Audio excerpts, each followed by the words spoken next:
business, right? I mean, Yeah. and so to make those decisions, is it better for us to have one overall system that everybody uses? Or is it better to let them each have their own independent system that's maybe more specialized, but you're not making the cost savings and the uniformity in reporting and all those other things, right? I mean, that could be a really big challenge. It is, and then how much change can you roll into the business at one time? So you have to layer it in. Right, absolutely. So, you're looking at all these different things, and I know you're trying to get that cooperation there, but do you have any difficulty in making sure that you have a shared vision, especially at the leadership area within the company? Yeah, it is a challenge, and I think what we did successfully, I have a very good boss. He's the CFO of the company. He's very well respected, and he's able to kind of log roll tough leaders into like getting them to show up to our steering committee meeting, for example, or the leadership steering committee that I put together. So his job is make sure everyone comes, they support it, they're there. And then my job is to make sure they're engaged, they're into it, they're part of the visioning activity, that they're part of developing what is the leadership style that we want to teach to all of our employees.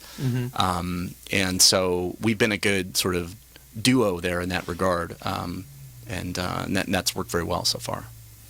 Well, yeah, it sounds like you guys are having definitely some success at that. And do you feel like you have met your goal of where you would want it if you looked back from when you started? Are you at a place where you feel like where you should be? Are you ahead? Are you behind? Where do you kind of gauge yourself in that?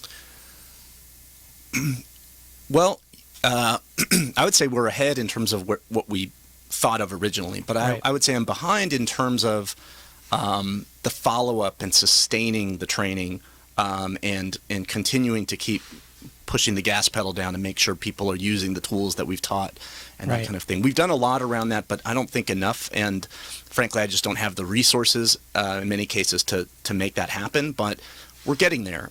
We also rolled out an engagement survey for the company, and that's been very helpful. Now all the leaders are taking the results and they're rolling it out to their teams, and they're doing action planning, and that incorporates some of the leadership skills that they learned in the academy. So that does help to follow it up, but I know probably every training and development person out there listening would say, yeah, that's the biggest challenge. Right. Yeah. And so engagement surveys are an interesting one. Are you able to share kind of how you guys operate that? How does that implemented? Sure. We did it similar to the Leadership Academy. We had a steering committee for the engagement survey. We had all the business unit presidents at the steering committee. They helped. We did an RFP. They helped select the vendor. So they've been a part of the vision from the very beginning. And I positioned it as, look, this is another leadership program. It happens to be through a survey, but the goal is to get leaders to talk with their staffs and do continuous improvement with their staffs in the culture or people space. So. Right. And then is that something that, do the employees interact with that survey, yearly, quarterly? I mean, how often does that happen? It's every other year. Okay. Yeah. Yeah. We were going to do a pulse survey every off year, but it's a lot of work. And it can be distracting to do that. Yeah. I mean, and you have to really take the approach is really specific for every company. I know we sort of we're the complete opposite, right? We do one question once a week. Huh, that's interesting. And so we get micro kind of feedback from where people are struggling or not, and then we can make micro changes. Of course, as an organization, we're not as big as you guys are. So right, try that with 8,000 people. Right, so it's a little bit different. But it's an interesting idea. But yeah, and so I have seen it done at that level, but they do it departmentally, right? The questions are very specific to that leader with their team and all that. So, yeah, I don't think the owner of your company be sending out one question to 8,000 employees. It'd be really hard to digest. It's a great idea. I've never heard that. That's it's fun. It's fun to do. So yeah. I for me, it works because that's our entrepreneurial thing. Is great. They're having a problem here. I can fix that. And I can get the team together. We can change that. And because if it's once a year, then I feel like, well, it takes us 3 months to digest the information. Then it takes us another 3 months to actually do anything about it. And the next thing you know, it's been a year and a half. And for us, is that too long for people to have their problem unaddressed? Or to find that thing that everyone's been stuck with that they didn't bother to tell anybody. Yeah, well, we hope that they're not just talking with their staff every other year, but it's just a reminder to do so. Yeah. Right. So I think I have done here from my notes from our producer that, with your former company, you had created their kind of first employee engagement survey. What did you learn from that survey that kind of pushed new initiatives forward for the company as it pertained to employee engagement? Yeah, my last company, I did their first employee engagement survey. Actually, this company, too, was their first employee engagement survey. And I did my doctoral dissertation on employee engagement surveys. So I called it, I think, from RFP to ROI or something like that. Right. Very catchy in business language. Thank you very much. Yeah. It was meant to be kind of a workbook. I was thinking, how can I make it as useful and not like doctoral dissertation-y as possible. So I kind of walk people through, here are the questions to ask, here are the things to look for, here are the challenges, step by step through that, and tried to capture that as best I could for people. And actually I got contacted by the folks up at LinkedIn to talk about my dissertation. They had downloaded it somehow, and they had questions about it, which I was shocked. Who's ever heard of somebody downloading your dissertation? So right. Yeah. They must have done a search or something, and right. That's you use the right words, right? That's interesting. So, one of our kind of favorite things to talk about and to ask our guests about is about books, and so I'm wondering if there's a book that you're reading right now or read recently that you might share with us, and if you suggest that we read. There is. So I have to give a shout out to my former boss, who her name's Pat Waters. She's the CHRO of LinkedIn, and she gave me this book. She had gone to a conference. It's called Taming Your Gremlin, and the book is about trying to. Everybody's got a critical voice in their mind, something criticizing you, what you do, how you're saying it, and it's trying to put a face to that critical voice. So that's the gremlin. For Pat, was interesting. They do an activity where you kind of meditate on that, and with the book, there's a seminar that goes along with it. And Pat, her critical voice was a stuffy boardroom with older white guys smoking cigars and just not listening to her and criticizing her and everything like that. And I thought that was so interesting because as a man, I'm not. That scenario doesn't bother me, but there are other scenarios that bother me. Mm-hmm. And so you find your own gremlin, and you begin to tame that gremlin when you can identify it and put a face to it. That's a really interesting concept. I mean, if you can kind of think about it that way, identify, because I think a lot of people are sort of walking through their world, especially their business world, sort of not being very mindful, right? And so those things happen, and then they get really upset, or they have a negative interaction, and they're not really thinking about, well, why did I even get down that road? Why did I even end up in that place? So it sounds like a really cool way to kind of think about how do you deal with that, make sure you're prepared for it, you avoid it.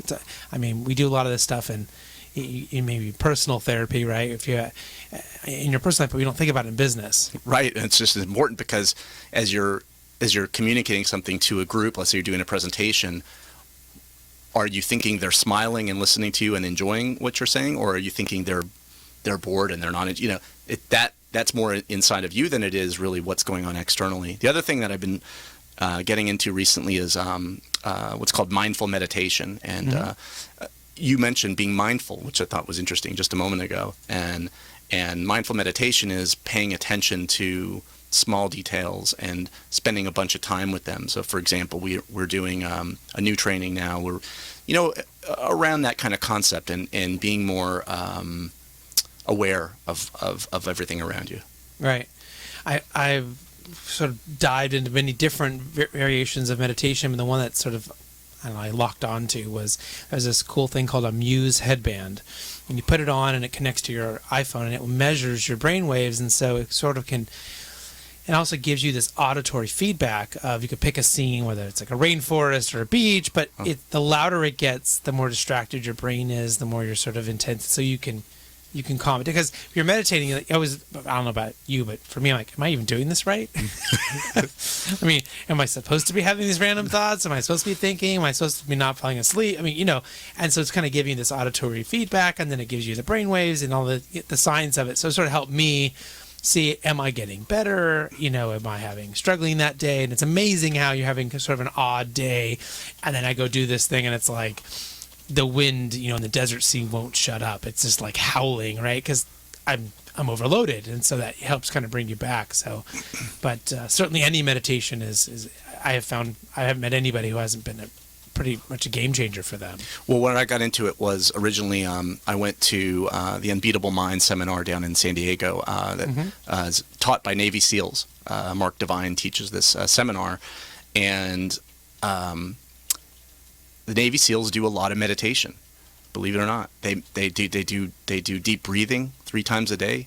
They do meditation, and these guys aren't going to do that unless it works. They're not going to waste any time if they're in battle doing meditation. But these are the best of the warriors because they're able to think, they're able to be calm under fire, and they're able to plan out how they're going to go. And I think that's just as relevant in business. If you can employ those techniques and you could be the calm one in the room that's really just seeing where you all should be headed, you're adding that to the company. But if Navy SEALs are meditating 3 times a day, we all should be doing that, right? Agreed. It's great to see these guys because they're like muscular, huge guys, but then they meditate and they do yoga and all. It's really interesting. They rip your head off, but yet they sit down and they're suddenly namaste. Yeah, right. Yeah, right. Well, we're almost here to the end of our interview, and I really appreciate Jim being here with us and filling in our entire show since we had a little technical difficulty. It looks like the internet has slowly rolled back in as the show has moved on, as we probably expected it would. But, one of the things we do like to kind of ask our guests is, if someone was listening in and they were taking notes and they were maybe sort of somewhat interested in what we were talking about today, is there something that you kind of wish they would remember or take back with them as maybe sort of the 1 or 2 things they should really have remembered from our conversation today? I mean, for me, it's take the time to create a vision for what you want and what success looks like in whatever you're doing. And if it's in the space of leadership, really think about that before you jump in and start implementing. Take long walks. Take your dog for a walk. Go on the beach. Spend a weekend in San Diego and relax. But really, that's important time because you'll be feasting on those images and of what success looks like for a year to come. And that time is well spent. And it's in our culture, it's not given enough, I think, credence. But you need to slow down and do that work. Yeah, I think you're absolutely right. We definitely don't. It's not something we talk about actively with people. I've heard it said a lot of different ways in a lot of different books, but it's like, go find your rock. Go find that place where you can go sit and think. And to your point earlier about, sometimes people need that to be fired, need to go.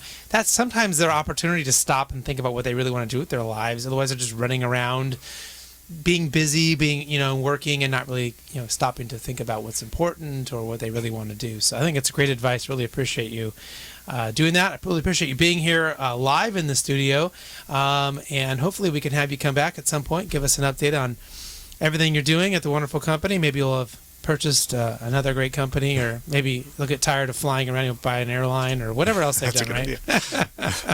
And maybe we'll get to see the round bottle. As soon as I see the round Fiji bottle, I will buy it. That'll. I'm going to bring you the 700 milliliter. You'll like that one. All right, it fits in the cup holder. So.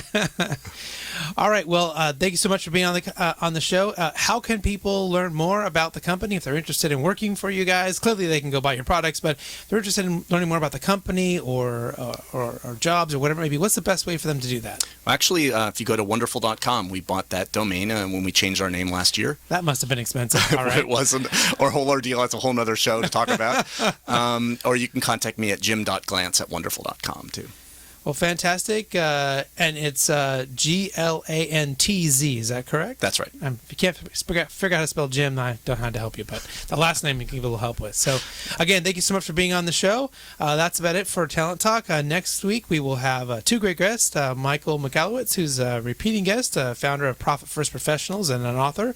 And then Jeannie Akil, founder and CEO of Devon PR. So until then, do what you love and show the world how talented you can be today.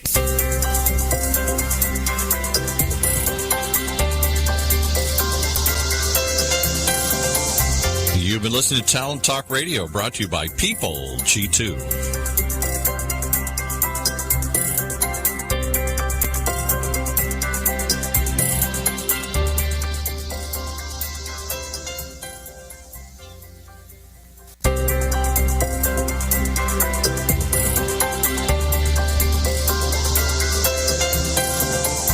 It's time for the Talent Talk Radio Show, brought to you by People G2, a nationwide leader in background checks and employment screening solutions. People G2 gives their clients access to the best human capital management and due diligence tools available. They are dedicated to helping their clients with all of their people-related decisions. To learn more, go to www.peopleg2.com. Talent Talk centers on the topics of talent recruitment and management, leadership development, company culture, and employee engagement. These are all timely topics for CEOs, entrepreneurs, HR professionals, and business leaders. We hope that as you tune in to listen each week, whether to the live broadcast or to the podcast on iTunes or iHeartRadio, that you hear something you can take away that will help you grow and impact your career in a positive way. And now, here's the host of the Talent Talk Radio Show, the founder and CEO of People G2, Chris Dyer. Good afternoon, and thank you for joining me here on Talent Talk. I have a very special show for you, all of our listeners here today. We're excited about. We've got one guest who we'll announce here in just a moment. And, kind of the way the show works is I have the privilege of meeting a lot of these inspiring leaders all the time at different events, at conferences, or LinkedIn, or wherever I kind of run across some of these inspiring people. And what we've done is just put this show together in order for you to listen to our dialogue and hopefully, pick up something that will impact your own career in a positive way. As these different topics are happening each week, there seems to be something new in HR or in employee engagement or talent management that everyone's talking about. So we hope to kind of bring that to you here each week and be as timely as we can. The Talent Talk Radio Show happens here Tuesdays at 1 p.m. Pacific Standard Time. And we also have most of our actual listeners come in through the podcast on either iTunes or iHeartRadio. And we have over 280,000 of you that tuned in last week and downloaded one of our podcasts. So big thank you to everyone who's doing that, who's sharing it with their network, listening to the shows, whatever it may be. Really appreciate your interaction. If you have a question here for my guest today, you could submit it via Twitter. Just pop in that question. If there's space, add the @PeopleG2. But most importantly, you got to have that hashtag Talent Talk. My producer, Mike, will be monitoring the hashtag during the show. And if he sees a good question, he's going to shoot it over to me, and we'll try to work it into the show before we let our guests off the hook. But let's go ahead and get to that guest. Today, we are really privileged and excited to have Michael Arena, PhD. He's a Chief Talent Officer for General Motors Corporation. I'm sure you might have heard of them. And so, as I mentioned, he'll be here for the whole show, so we get to kind of slow down a little bit and go deep with him. But, Michael, let's go ahead and get the introductions. Welcome to the show. Hi, Chris. How are you doing today? I'm doing pretty good. It's not too bad for a Tuesday in April. I don't know how the rest of the country is, but we finally have stopped the rain, so we're doing well. But maybe you can tell a little bit about yourself, what you're doing at General Motors, and maybe just kind of a quick update of, kind of who you are and what you're doing. Yeah, absolutely. Absolutely. Well, it is a beautiful day here in Detroit, and we love when we can say that. The sun is shining brightly, and again, I appreciate being on the show. So I run talent management and development for the organization, so that includes, everything you would consider in that space, all of our talent management activities, employee engagement, development portfolio across the enterprise, so that includes sort of our senior leadership development portfolio and programs, along with much of our learning activity from a professional development standpoint.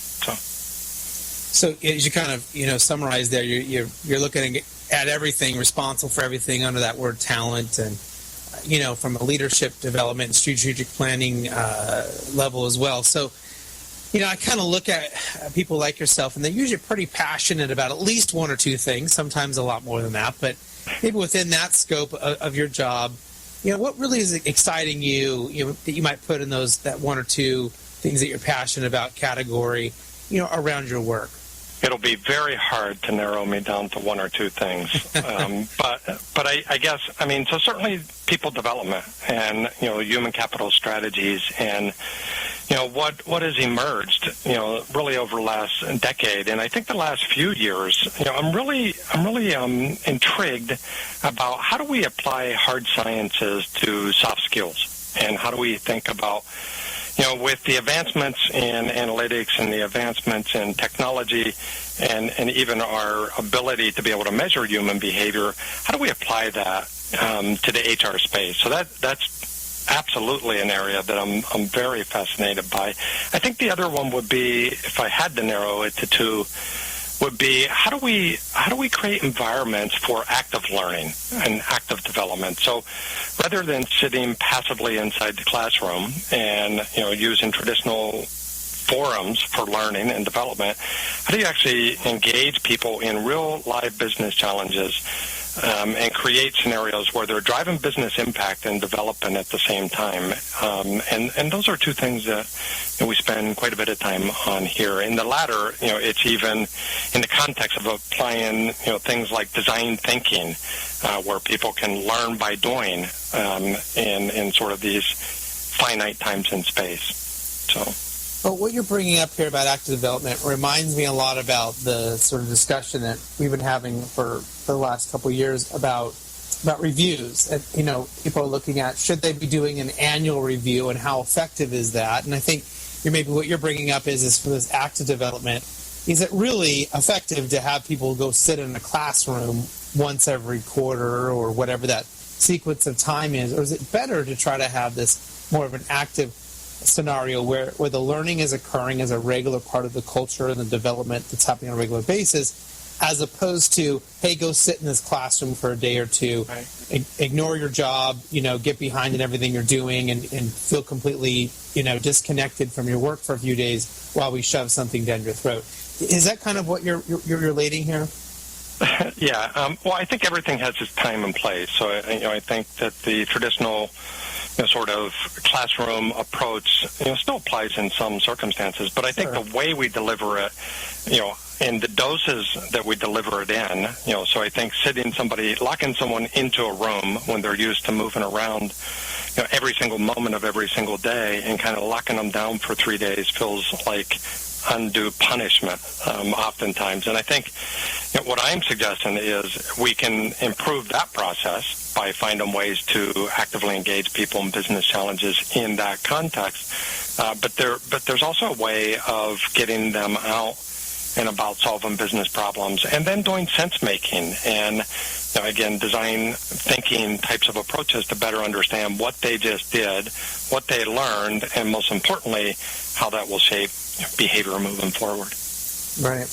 And you also mentioned this fascination you have around that kind of science of talent and the things that are coming out from that perspective. I mean, there's a lot of great leaders right now in that space. One that really comes to mind right now for me has been Adam Grant, with a lot of the work that he's done, and many others. But it's funny for me to hear you say that, and it shouldn't be, but it's funny because we generally on this show we spent, I would say, a good part of 2016 blaming the Industrial Revolution and those that maybe were a part of it for a lot of the management problems that happen now, that people have this kind of archaic idea of what talent, how do you manage the talent that you have to see them, to know they're working, they need to be shuffling a paper around in order for you to think they're productive.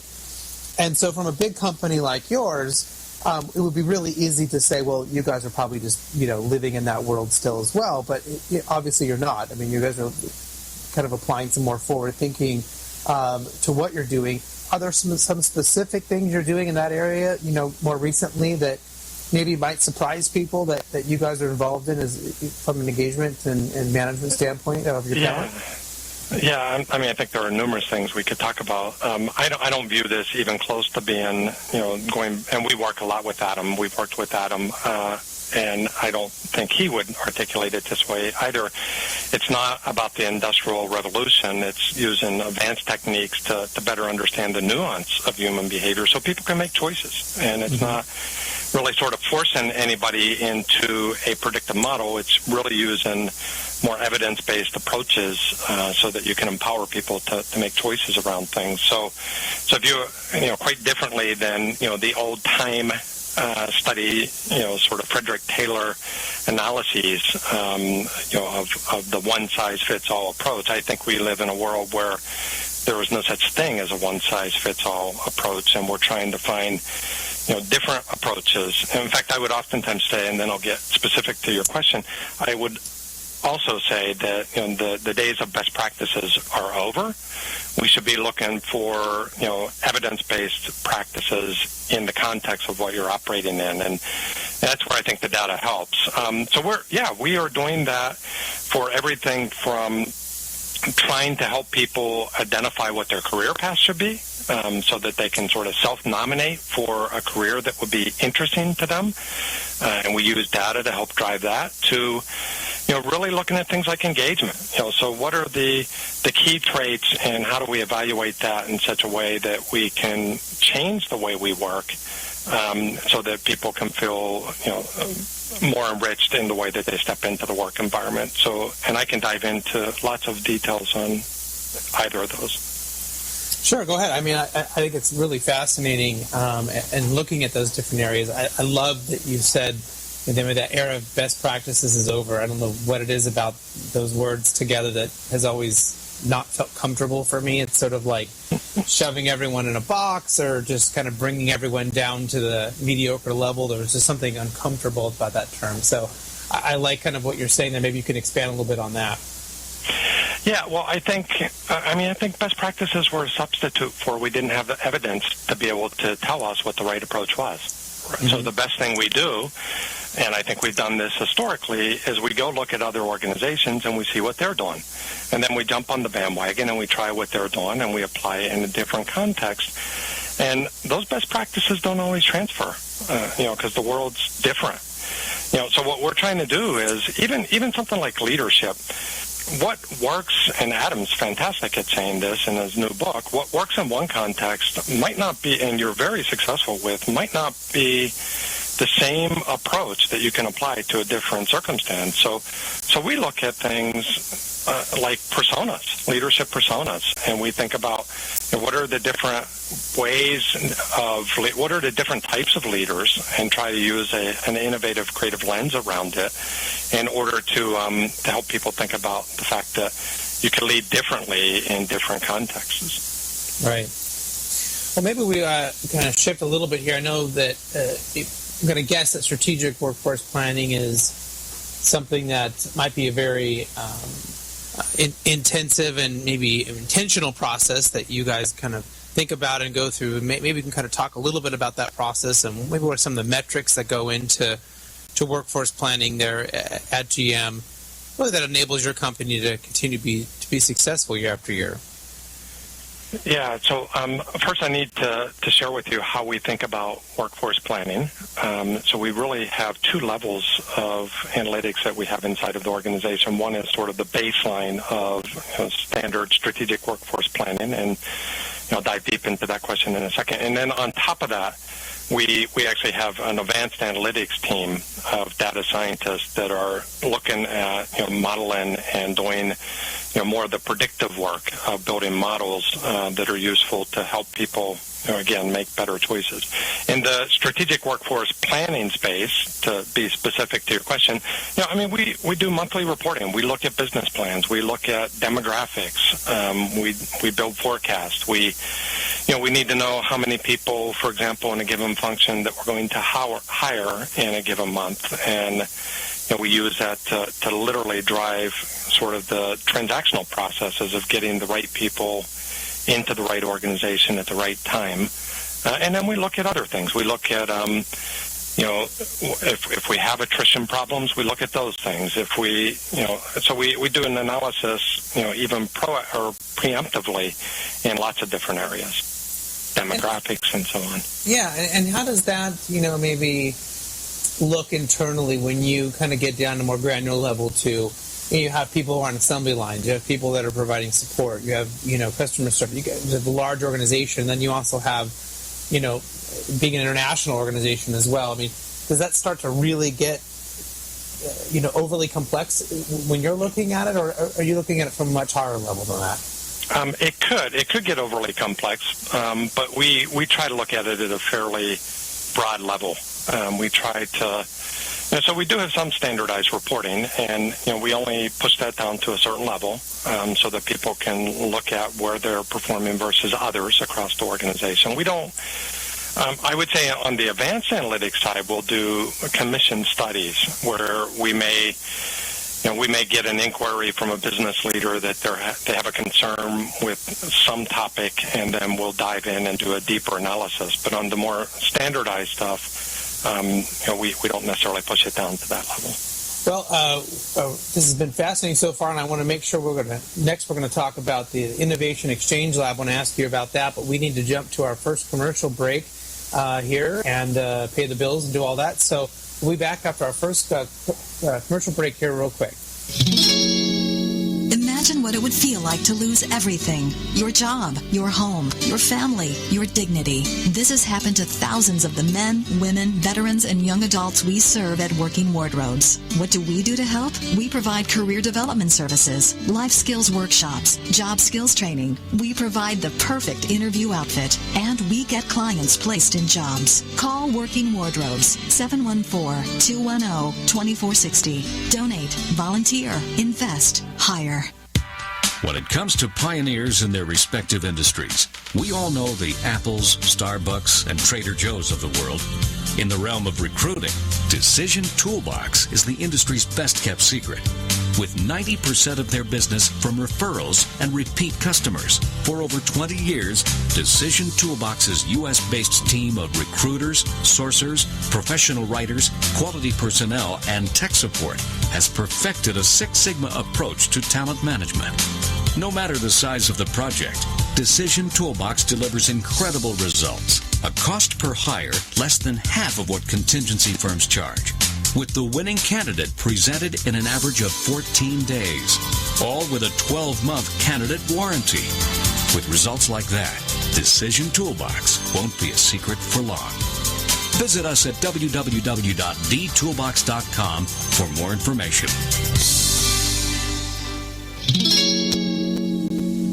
Welcome back to the Talent Talk Radio Show. Again, I have Michael Arena, the Chief Talent Officer of General Motors, here on with us.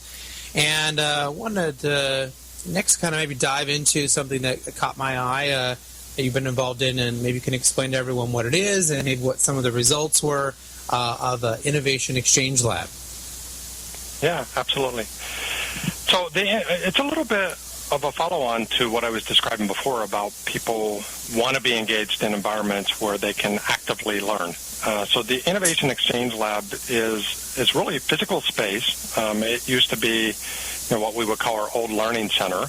And we redesigned the space to think about it much more in a startup fashion, to where you've got these creative spaces where people can congregate and come together. We do some traditional learning there. We do have a leadership development lab there where we will bring some people together periodically. But it's also sort of a very creative space, really predicated on two primary principles. One is that we don't large complex organizations, and I don't think we're too different than any other organization on this behalf, don't really suffer from a deficit of ideas. We've got lots of ideas in organizations. What they really suffer from is an inability to connect those ideas up. So in the Innovation Exchange Lab, we hold events. They're always cross sub-teams or groups. So our intention is to do cross-fertilization work and exchange, and it's really all about new ideas and generating new practices and thoughts. And then that's really predicated on the fact that in a large complex organization, innovation in particular is as much of a social phenomenon as it is a technological one. So that's what we do. We hold events there. We do what we call Tech Talks, which is kind of our version of TED Talks, and numerous other events to bring people together and share all the different things that we're working on. What sort of ideas or things have come out of that maybe we might, the kind of average person listening might we recognize? So lots of things. Usually it is for the business and for the workplace. So we've had people come together and they've designed new apps to help us think about things like talent across the organization. We have had people actually, go into these spaces and look at things like workspace design. And then they would bring together people. We literally actually had somebody at one point in time come in as a small group and read, because they had a problem with the lunch experience, and they, talked about how do we redesign the lunch experience for the organization, and they brought it together, a group of people using, again, different innovation principles, to attack problems and go try to solve them. But these are always teams of, different groups from across, really Southeast Michigan in this case. And it's a fantastic idea. I mean, you get people together, they have good ideas, but when you get them talking amongst, these different departments, you're not only connecting them in a different way, but you're getting different talents and different viewpoints. I've probably read 10 books that's probably suggesting some form of that. So it's really fascinating that you guys are having these good results with that, and really resources to be able to really put that together in a mass way. But it's fascinating to hear that you guys are being really successful with it. Yeah, absolutely. Really well. To maybe give the listeners some idea that maybe if they don't follow GM every day, or they don't have stock or something, how many employees big is GM?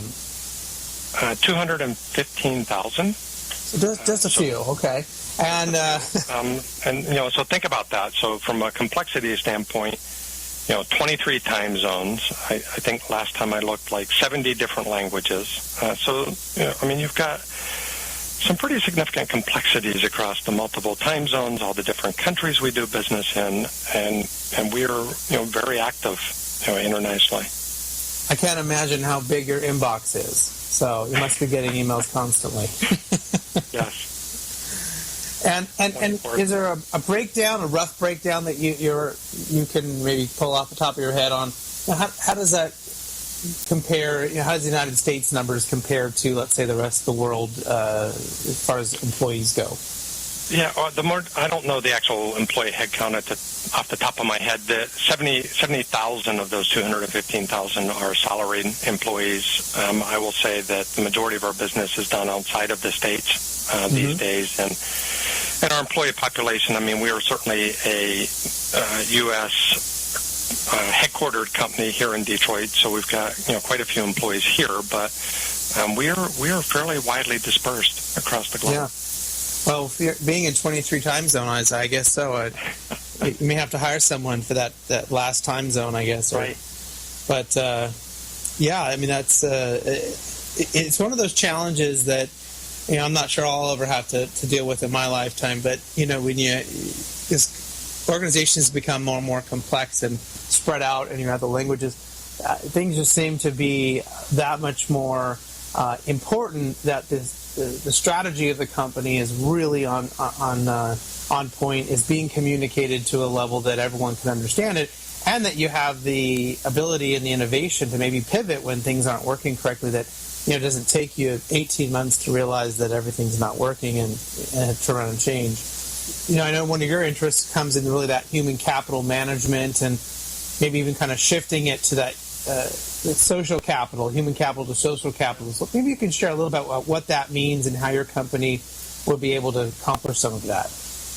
Yeah, it's so most of what we've done in the human resource space, over the years, and that would include most companies, is what we would call human capital centric approaches, right? So how do we develop people? How do we build competencies? How do we build talent management systems, performance management systems? There is, I consider myself at times to be a pracademic, which means we and I are always paying attention to what's happening in the research in regards to what's happening with behavior in particular. And there is a growing body of research that says that social capital is increasingly more and more critical to complex businesses, and there's strong correlations between your network position, so any person as an individual's network position, and how highly compensated they are, how quickly they will become promoted, or even things like how successful they are, position after position, and these things have been correlated. So we've been thinking, how do you approach behavior and development from a social capital perspective? And one of the ways you do that is through leveraging organizational network analysis to help people to understand exactly how they are positioned inside of an organization and what that means to them as they're thinking about driving success both for themselves and enabling success for others around them. Well, you get into the concept here of self-awareness or helping them be aware of where they're at and maybe even, how that correlates to the outside world. We see that all the time. That's sometimes the hardest thing is to get people to be aware of their situation, to be aware of what they have, and maybe the grass isn't always green on the other side, right. And how well things maybe are working for them as a part of your own value proposition to maintain your talent. Is that kind of where you're headed with that? Yeah, I mean, that's partially it, for sure. And you have to have a lot of self-awareness, and you have to be paying attention to how you're relating with other people. And then some of it is, we have all known very, very smart people in our careers that have a lot to share, but aren't always positioned well enough to be able to share that, either on their own behalf, because they have, sort of discredited themselves in the way they deliver content, or maybe they're just not positioned in the organization appropriately. So what we try to do is really unleash the potential of everybody. How do we create sort of social configurations is the best way to think about it, where people can really, sort of realize their unfulfilled potential. And then we can take that to roles. Like we look for people who are brokers, and brokers are people that, bridge across different groups, and, they're instrumental in coming up with new insights and driving, sort of original thinking. We look at people who are central connectors, and, they're phenomenal at driving productivity and, creating, sort of greater execution across the organization. And then the newer thing that we're looking at is energy. People who just produce energy inside of an organization and get other people around them excited about new ideas or even existing strategies. And really, you can think of people in some primary role prototypes or personas, if you prefer. And we've been thinking fairly deliberately about that. How do you identify someone who's a social connector or one of those other, kind of unique categories that you mentioned? Well, so one of the ways is we run surveys, and we're able to, we do these only in a commissioned basis. So we'll work with a small group. We will ask people if they want to opt into a survey, and then we can literally show them how they're connected to other people, and share that as kind of a developmental platform.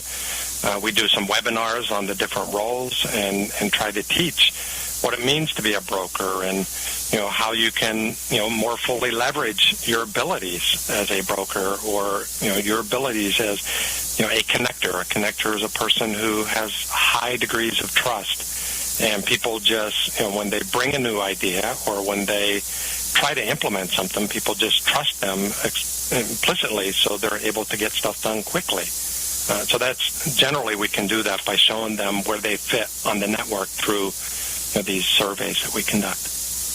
Yeah, and those types of people sometimes feel like they are anomalies, or it's hard to, quantify who they really are, but they certainly can be just vastly important to organizations. Because, as you mentioned, they seem to carry a certain clout, a certain trust, and, how they got to that point is maybe less clear, but at least if you're able to properly identify them, then the organization can help them leverage that better, can help them, they can come back and help the organization leverage things going forward in a more productive way. And it seems, it's not my favorite term, but in this context, a win-win for everybody in that regards. That those people who are good at that are going to help further their career, and the organization can take advantage of those talents as well. Yeah, absolutely. And it's also, and I don't want to pigeonhole people, because you could be a broker in one network, and in another network that you work in with, on a daily basis, you may be a central connector. And, so we got to be careful, and we are, around labeling people one of these roles. What we're doing really, and I mentioned this on the front end, is we're sharing a profile with them. and giving them the choice, to decide, how do I leverage being a broker if, in fact, that's how I am connected to other people. But they very much may choose, to become more connected, and then they can think about how do they intentionally build relationships before they ever need them. Right. So really what we're trying to do is provide people with, again, knowledge about themselves, about how certain roles behave, and then they have choice in regards to, if they want to respond to that and leverage it. Well, I love that you guys are actively trying to make sure you're not pigeonholing anybody there, and how people can really play different roles in different contexts. It's really good to hear, because, we can go back to Adam Grant. We can use his other book, Give and Take, as an example. Most people who listen to the show have probably read it because we've talked about it a million times, but no one is ever a giver, a taker, and a matcher, just one thing. Right. There's different contexts in which you might apply a different approach. And so whether or not someone's a broker or social connector and all these different will really depend on who's the group and who's the network and what is their authority or their level of expertise in that regard. So it's really encouraging to hear that an organization as large as yours is really looking at that as deeply as it is, because it can be a great lesson to those other companies that are looking into someone like a company like your own for, some sort of bit of leadership on how they might proceed with their own companies. Yeah, great. And I would also say it's not just about, doing an analysis and understanding how people are connected. It's also about understanding network theory in such a way that you can create an environment for change. And, when I think of the great places to work, across the world, one of the things that they focus a lot on, either implicitly or explicitly, is kind of social pressures. And what I mean by that is, social norms is a better way of saying it. People care for other people. People look out for other people. And if you think about that from a network standpoint, you can create an environment where people truly are not just respecting each other, but really sort of enabling one another to perform better. And, those are the types of things that we're trying to think much more deliberately about. Right. Well, I know another theory that you've brought into GM. Maybe you can talk us kind of through how this is working and maybe explain a little bit to the audience this complexity leadership theory, or CLT. What is that, and how are you putting it in place at GM? So I gotta go a little theoretical on you first, and then I'll talk about application. So this is research that I personally have been engaged in for about the last decade with some co-researchers, Mary Yulbein in particular, who's a leadership expert on at TCU. And we were interested in a simple question. The simple question is, why is it that some ideas inside large, complex organizations garner attention and momentum and manifest into successes, be it a successful process or a successful product, whatever it happens to be, and yet seemingly equally fit ideas, do not? And we were just really interested. So what is it? What is it that enables an idea to become, an innovation or a new strategy or a new, significant learning in organizations? So we went out and interviewed, and we've worked with large, complex organizations. I think we've interviewed comprehensively about 400 people now across all these different large organizations. And from that, what we found out, and just really simplistically is, and some of this will sound very obvious, but what we found out is that every organization that we interviewed had an operating system or an operational system, which is essentially the way formal work gets done. And that's how organizations are organized, so there's no surprise there. Every organization, even those that weren't successful at getting ideas pushed through and building adaptive strategies, also have what we call an entrepreneurial system. And that's where new ideas originate. Now, some of these ideas maybe have never really moved through an organization, but all those ideas were embedded inside of an organization. What we found that was missing from the organizations that weren't repetitively successful versus those that were is a third dimension, which we call adaptive space. And adaptive space is best thought of as a bridge between these new ideas from the entrepreneurial system that are usually kind of in a local environment deep inside of an organization, and the formal system, which we'll call the operational system in this case. So what we have found, and we've gone out and analyzed, again, lots of different companies, some very innovative and adaptive ones that people talk about all the time, and they have this adaptive space in place. So the real question is, that's great, you can discover that, and it seems to resonate, it seems to make sense with people as we tell that story backwards, but can you create it? And that's what we've been now giving to application. That's what we've been doing here, is we've been trying to create adaptive space, which is sort of like a finite time and space for people to come together. It's kind of this active learning thing again, but it's around business challenges. And we've got different interventions that we put together. We've called the initiative, the overall initiative, GM 2020. And it's really predicated on what would it look like if we brought together groups of people that were going to co-create a new future, starting today, but targeting the year 2020. And that's what we've done. And it's kind of both a formal and informal set of mechanisms, and it's really just created a lot of buzz and energy inside of the organization for people to kind of self-organize, but around critical business challenges. And there are a series of interventions that I can go into much more detail on. Well, we're talking to Michael Arena here, the Chief Talent Officer of General Motors, and kind of revolving around adaptive space right now. We're going to take our last commercial break here and come back and maybe go a little bit deeper on that topic. So stick with us. Wow. Marketing predictions are out for 2015, and marketing success is changing. Did you know that Google is now actively tracking your business and personal brand and online reputation? Online and offline marketing has changed. Google is driving more than 85% of your traffic. And if your brand is inconsistent or has poor mobile usability, your rankings and traffic can suffer in 2015. To learn how your business is currently viewed and what can be done to improve your brand's visibility and authority, contact SunUp Group for a free marketing analysis. It could be a business game changer. Visit www.sunupgroup.com today or call 877-609-3840, extension 700. When you use the Premier Rewards Gold Card from American Express, the rewards points can keep on multiplying. Buy 3 with triple points on airfare. Buy 2 with double points on gas and groceries. And a single point for pretty much every other dollar you spend on the card. Then, start choosing from over 1 million rewards to redeem all those points. Apply today and the annual fee for the first year is on us. Call 1-800-AXP-GOLD or visit AXPGold.com. The annual fee for the card is $175. See terms, conditions, and restrictions at AXPGold.com.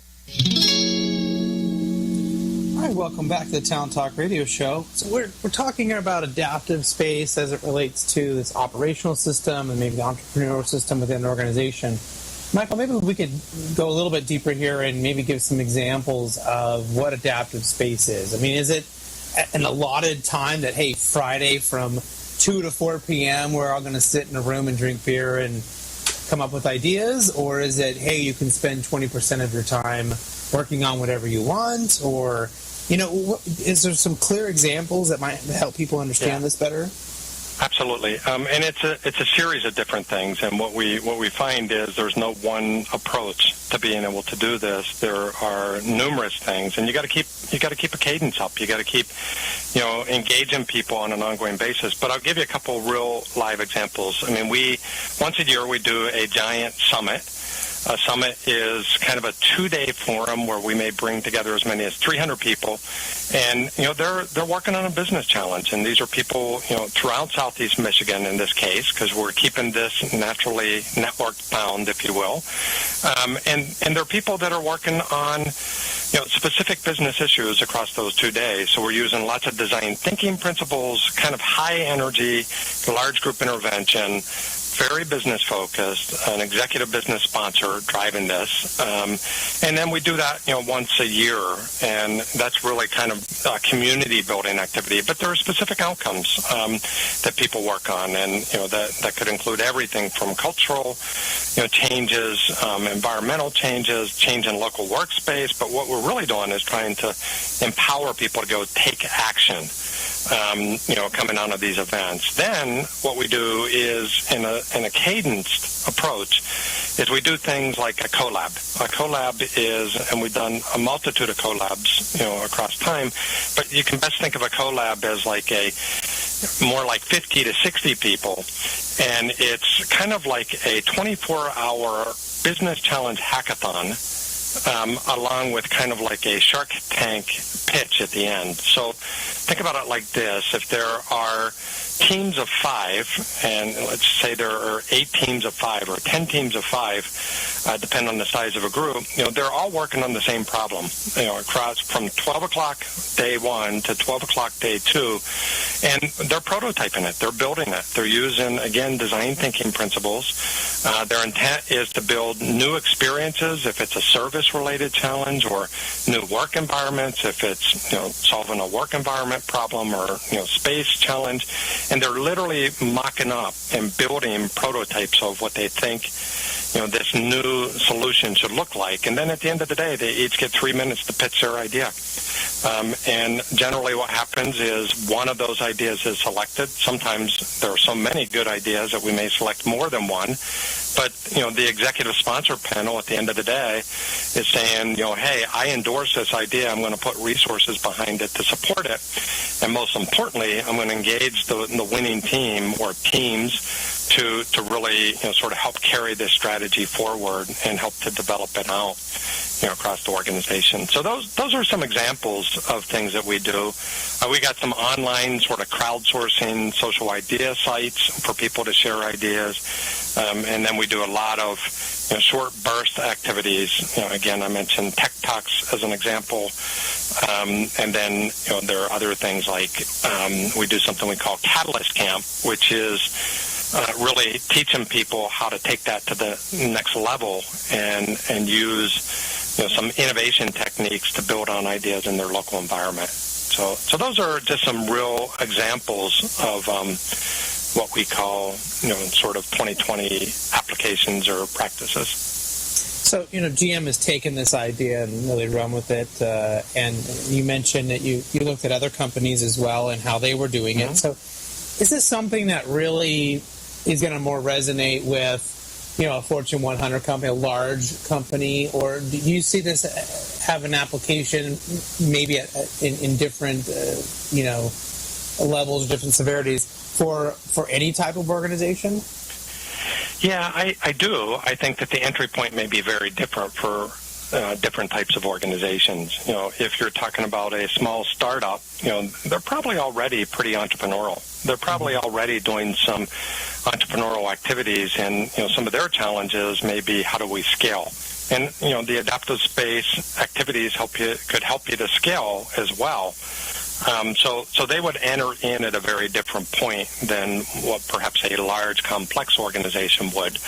But I think the model robustly, applies across all different types of organizations.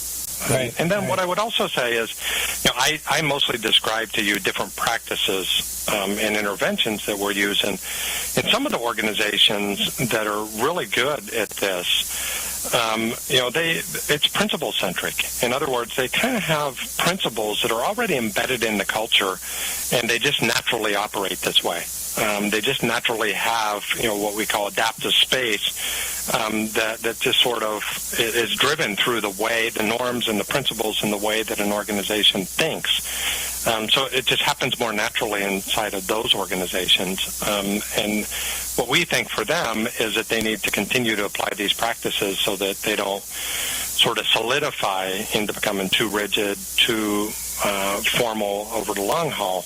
But their entry point would be very, very different than an organization who's been in business for 100 years. Right. And so you kind of mentioned these differences between your different groups, different maybe divisions or how that breaks down. And so one of the things I was curious about prior to our interview here today was, with an organization as large as yours, you're going to probably have just about every leadership style out there with people in all sorts of different types of leadership positions, whether it's a senior management position or a middle management position or just leading a small team. Does GM in general look for a particular type of leader, or do you train them to try to become a particular type of leader, or is there a different way in which you're sort of ingesting or kind of dealing with this kind of complex, variation of different types of leaders and leadership styles within an organization as big as yours? Yeah, like many companies, we have a competency model, and we certainly teach that competency model. But I think we're pretty flexible in that we know that, that isn't the only approach. So we don't necessarily, again, lock people into, this is what it looks like to be a successful leader here. Although there's evidence that says, this is a profile of a person who routinely is successful here. What I would say is, a large company is many organizations at the same time. So what would happen in one context, and again, this gets a little bit back to, some of the conversation about Adam's most recent work with the originals, is that what it takes to be successful in one even geographical space may be different. You have to be a little more gritty, much more entrepreneurial, and you have to be able to find and secure resources when you're in a sort of a remote third world geography inside of the company, as opposed to what it takes to manage in some of the mature markets for us. So yeah, there are definitely nuances, and we pay attention to that. We don't think that everybody should look and act the same way.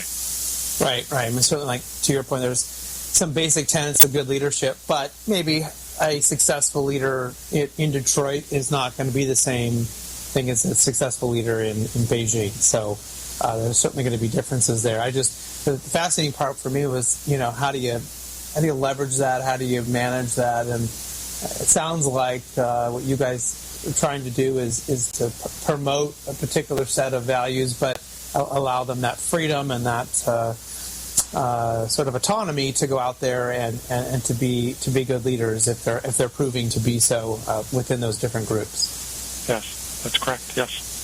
Well, we've given Adam about 100 plugs here, so I'm assuming you've already read his book. But is there another book that you're reading right now that you might tell us about?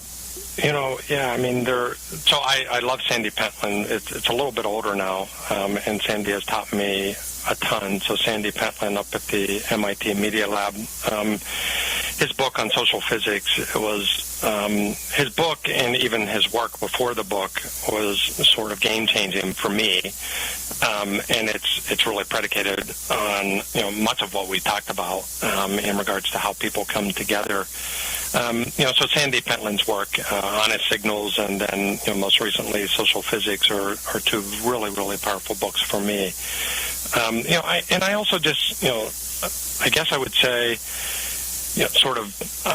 I read a lot of articles, and I love Ron Burt's work, and he recently wrote up some work around, and I talk a lot about social roles, but he recently wrote a fairly comprehensive paper around network oscillation and how people can't get fixed into one profile, but they got to move back and forth. So, I mean, those are some of the things that I read that are really intriguing to me.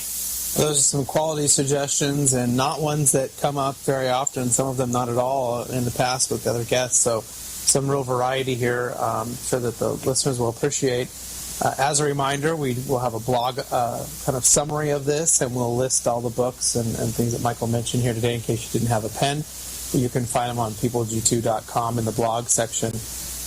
You mentioned just really a wide range of things today. If you were to kind of summarize up maybe your best point or two from the things that we talked about today, what do you think, someone listening to this conversation should really take away or go back and think about within their own organizations? I guess if I had to summarize it, I would say that, we in the HR space need to think about more creative, innovative solutions to a world that is rapidly changing. And we now have, new approaches, through anything from network analytics to network analysis to, what we're doing with predictive analytics, just as a couple examples, but also what we're learning about engagement and energy in organizations. So I would just summarize by saying we need to keep reinventing ourselves as a human resource entity. And I think that as we do that, we will provide more and more value to the business. And I think we're well on our way to doing that. And I think it's absolutely essential. I think, somebody recently wrote, I can't remember if it was a Forbes article or what, but the war for talent is over, talent has won. So we as organizations are going to have to get much more creative and much more bold as we think about talent solutions moving into the future, because it's going to become harder than ever for organizations to compete on the talent front. Well, if people are interested in learning more about all the great work that you're doing at GM, especially around this, subcategory of talent here, should they follow a particular person? Is there a place where this information might be found, where they might be able to digest more or kind of track the great things you guys are doing? Yeah, I think there are numerous places that we've presented some of this. We don't necessarily post it, and I think it's still very much a work in progress as well. But there are also a few articles and interviews that we could provide access to. Yeah.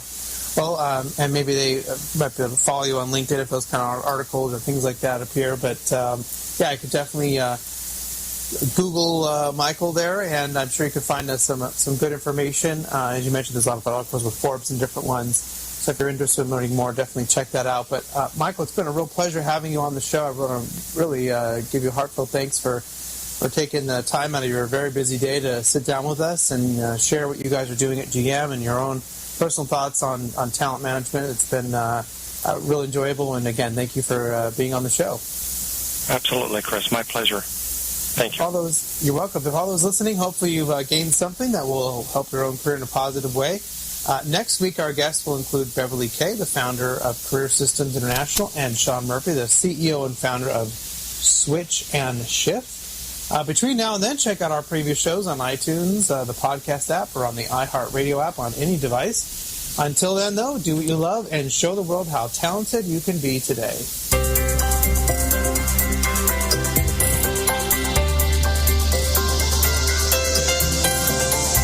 You've been listening to Talent Talk Radio, brought to you by People G2.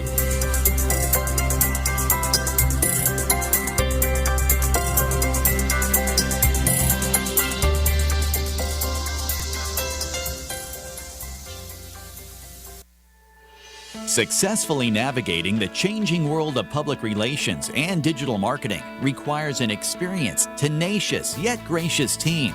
In business for more than 20 years, Orange County-based T & Company delivers big agency results with personalized service. For more information, call us at 714-536-8407 or visit us online at tandco.me. Are you ready to tap into the power of social media to promote your business? It's easy to get social with Turn Up the Volume, the award-winning social media marketing professionals who know how to get results. Drive web traffic, boost sales, get social today. Visit www.turnupthevolume.com. That's turnupthevolume.com.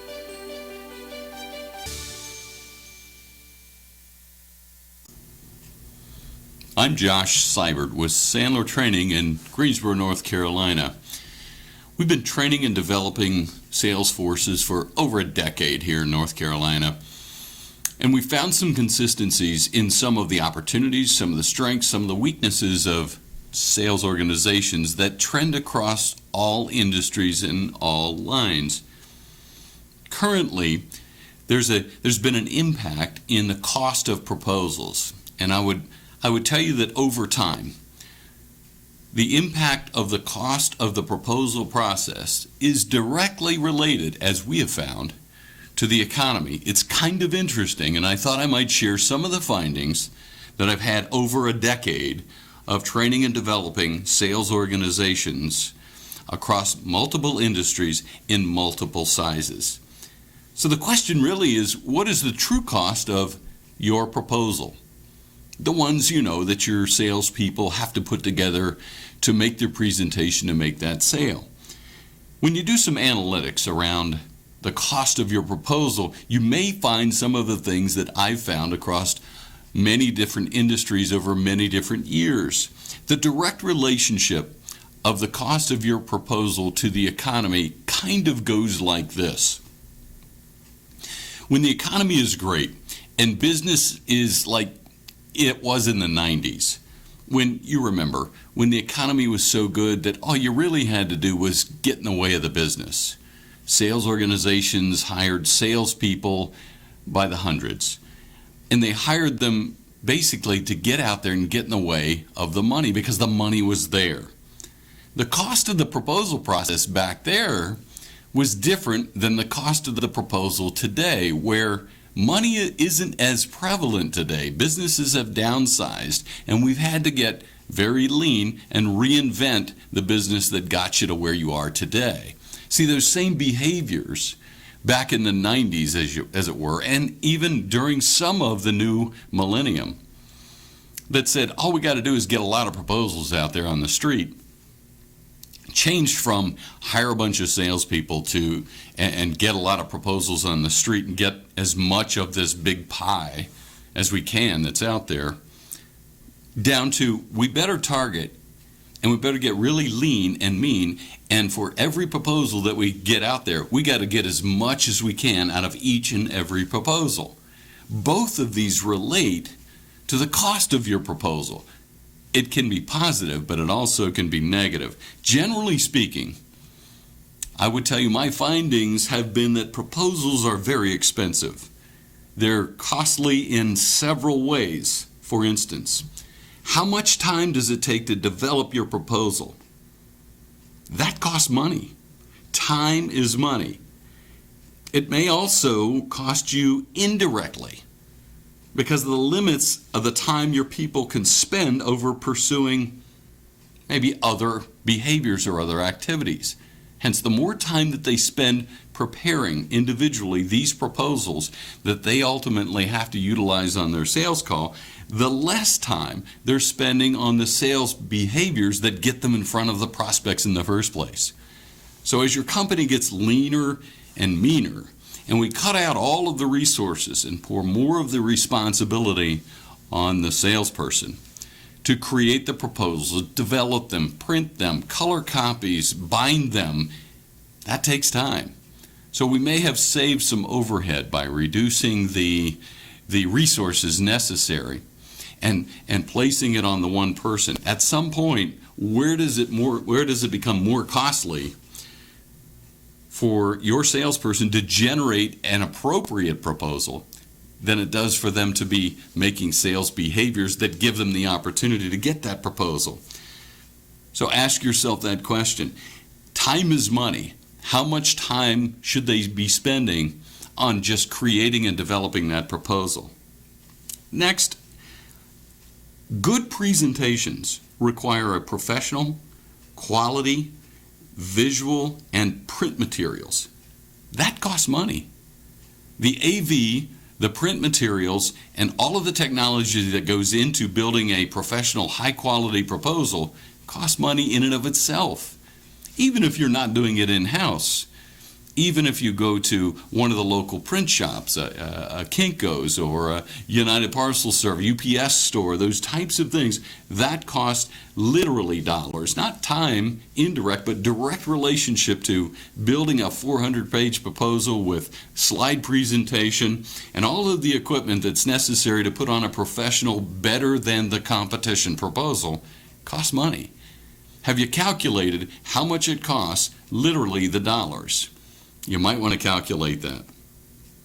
Lastly, you may invest in these resources, get the business, but have you ever found that the business that you're getting, when you get it, 6 months later, you find that it's not profitable? We spent a lot of time, a lot of money, and a lot of energy in the proposal that got us the business. But we find that business isn't profitable afterwards because we simply didn't do our homework before we built this wonderful proposal. We're so focused on getting anything in this economy that we forget about we need to make sure that it's profitable when we get it. That gets into all kinds of different things, but proposals can be very costly on the front end, either directly, the materials costs, indirectly, the time, or on the back end. We're so good at the proposal process, we get business even if it isn't profitable to the organization. And salespeople are focused on the wrong thing. So, the question is it possible to reduce the cost of your proposals? If the potential's good, that is, if you find there's a good fit with your core competencies and acceptable profitability, submitting a proposal may be worthwhile. And I say maybe.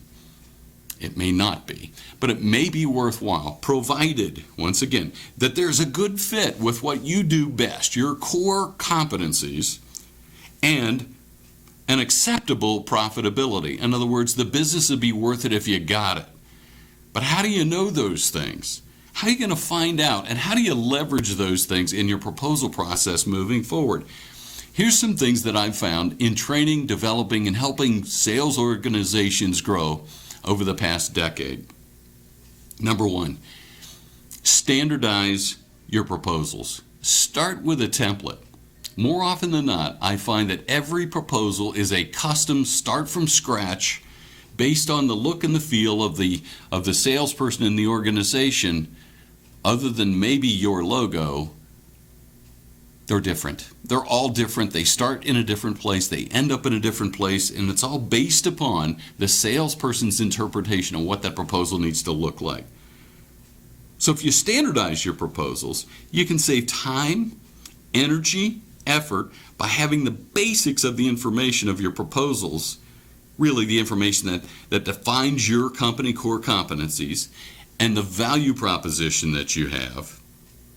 We standardize those in every proposal. Think about it for a moment. So all of those are the same. If you're in the business of standardizing those, then everyone's on the same playing field and you can start about 6 chapters ahead every time, saving you time and energy. Then from that point, begin to customize.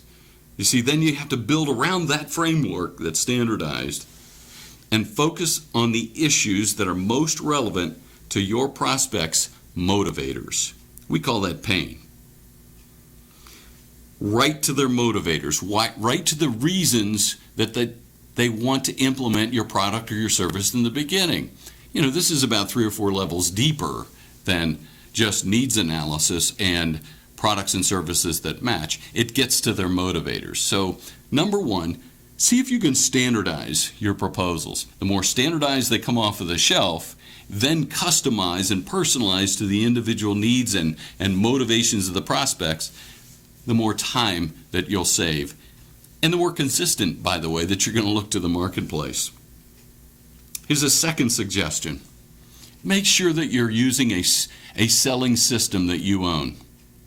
Now, what I mean by that, selling system encompasses 2 different elements. One, your sales process.